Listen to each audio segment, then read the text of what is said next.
আমাদের মাননীয় স্বাস্থ্যমন্ত্রী জানিয়েছেন যে 15ই জুলাইয়ের পর থেকে স্বাস্থ্য খাতে নিয়োগ হবে এবং তিনি মেনশনও করে দিয়েছেন যে ডাক্তার, নার্স বা সেবিকা রিক্রুটমেন্ট করা হবে 15ই জুলাইয়ের পর থেকে।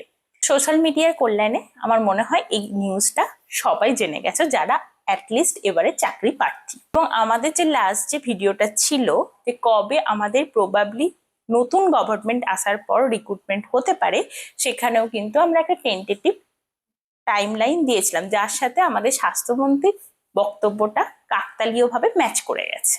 রিক্রুটমেন্ট হবে বলে দিয়েছে, রিক্রুটমেন্টের হয়তো প্রসেসও কিছুদিনের মধ্যে শুরু হয়ে যাবে এবং এই বছরে স্বাস্থ্য খাতে অ্যালট করা হয়েছে 23,000 কোটি টাকা। এই প্রত্যেকটা ইনফরমেশনকে যদি আমরা একই সুতোয় বাঁধি তাহলে আমরা কি দেখব যে এবছরে কি 10,000, 20,000 এরকম রিক্রুট হতে চলেছে, না তার থেকে কম রিক্রুট হতে চলেছে। আজকের মেনলি আমরা এই ব্যাপারেই ডিসকাস করব। আমরা সবাই জানি নাম্বার কখনো মিথ্যে কথা বলে না, আর স্ট্যাটিস্টিক্যাল অ্যানালাইসিসই হচ্ছে সমস্ত কিছু শেষ কথা। বাজেট অ্যাকচুয়ালি কি? বাজেট হচ্ছে সরকার যে কাজটা আগামী দিনে করতে চলেছে তার একটা প্রজেকশন, মানে আমি এর পরপর কি করব সেটা একটা জনসাধারণকে জানানোর একটা উপায়। বেসিক্যালি দিন কেমন যাচ্ছে সেটা যেমন বুঝতে পারো আমরা সকাল দেখে, সেই রকমই বাজেটটা দেখে আমরা বুঝতে পারি যে এই বছরটা কিরকম হতে চলেছে। আজকে সেশনে মেইনলি আমরা ডিসকাস করব নার্সিং রিক্রুটমেন্টে বাজেটের ডেটা কি বলছে। কোনো গল্প নয়, কোনো মুখের কথা নয়, র ডেটা যেটা বাজেটে পেশ করা হয়েছে শুধু সেটাই আমরা ডিসকাস করব।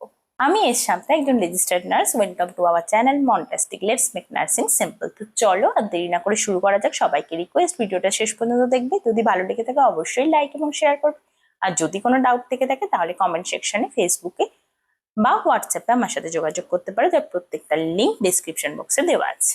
যারা চাকরি প্রার্থী, নার্সিং পড়েছো, তারা এটুকু অন্তত শিওর হয়ে থাকো যে এবছরে নার্সিং এর রিক্রুট হচ্ছেই ওয়েস্ট বেঙ্গল গভর্নমেন্টে।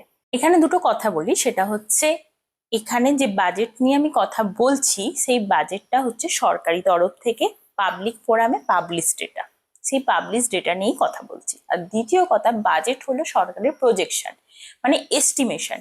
এর থেকে খরচ বেশিও হতে পারে বা কমও হতে পারে। এবার বলা হয়েছে অলমোস্ট 23,000 কোটি টাকা স্বাস্থ্য খাতে খরচ হবে। তো 23,000 কোটি টাকা তো আর কম অ্যামাউন্ট নয়, একটা অনেক বড় অ্যামাউন্ট। 23,000 কোটি টাকা শুনেই তোমাদের মনে হচ্ছে যে কালকেই হয়তো রিক্রুটমেন্ট শুরু হয়ে যাবে, কিন্তু 23,000 কোটি টাকা তো শুধুমাত্র ডাক্তার বা নার্সের মাইনের জন্য বা স্যালারির জন্য সরকার বিনিয়োগ করবে না। এর জন্য প্রত্যেকটা ভাগ আছে এবং সেই ভাগে নির্দিষ্ট টাকা অ্যালট করা হয়েছে যে স্বাস্থ্যে কোন কোন বিভাগে কত খরচ হতে পারে। বাজেটে বলা হয়েছে যে এত টাকা খরচ করা হবে বা খরচটা কোথায় করা হবে।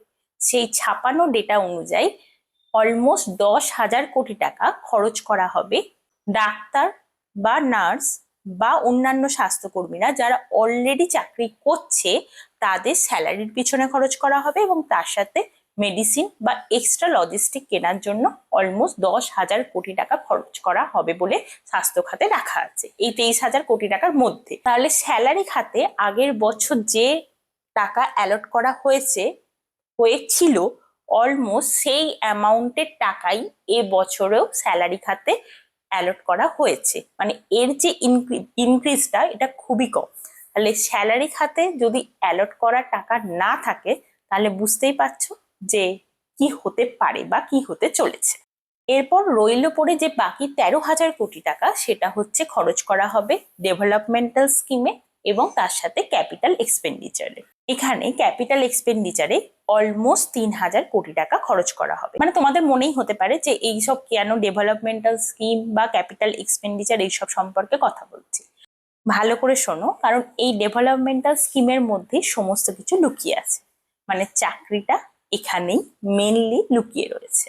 এবার সরকার যে বলে দিয়েছে যে ক্যাপিটাল এক্সপেন্ডিচারের পিছনে এত কোটি টাকা খরচ করব, তার কারণ, তার মানেটা হচ্ছে কি? তার মানে হচ্ছে যে নতুন জিনিস তৈরি হবে, নতুন হসপিটাল, নতুন সুস্বাস্থ্য কেন্দ্র, নতুন মেডিকেল কলেজ, এই যে ইনফ্রাস্ট্রাকচার যে তৈরি হবে সেটা হচ্ছে ক্যাপিটাল এক্সপেন্ডিচার, যার জন্য 3,000 কোটি টাকা খরচ হবে। এখানে কিন্তু ম্যান পাওয়ারের কোনো খরচ এই ক্যাপিটাল এক্সপেন্ডিচারের মধ্যে নেই।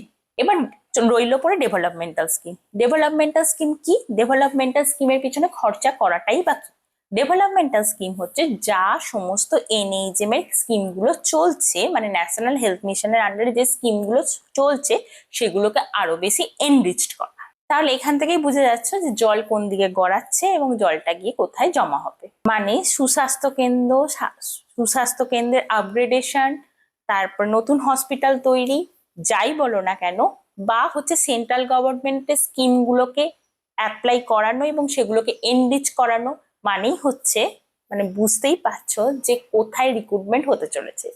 মেল রিক্রুটমেন্ট হতে চলেছে এই এনএইচএম সেক্টরে, এবং এনএইচএম সেক্টরের রিক্রুটমেন্ট মানে বুঝতেই পারছো কি ধরনের রিক্রুটমেন্ট, সেটা আর বলার অবকাশ রাখে না। মানে সিএইচও, সিএইচএ এবং হচ্ছে এনএইচএম এর আন্ডারে স্টাফ নার্সের রিক্রুটমেন্ট কিন্তু হিউজ অ্যামাউন্টের হতে চলেছে according to health budget. Recruitment permanent পোস্টেও হবে, কিন্তু হয়তো তোমরা যতটা ভাবছো ততটা নাও হতে পারে, মানে তত পরিমাণ সংখ্যাটা হয়তো ততটা পরিমাণ নাও হতে পারে।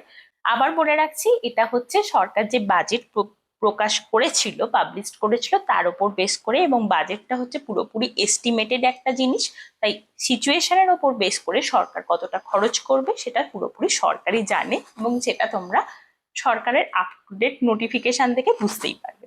আজকে সেশনটা এই পর্যন্ত, সবাই সুস্থ থেকো, ভালো থেকো, থ্যাংক ইউ।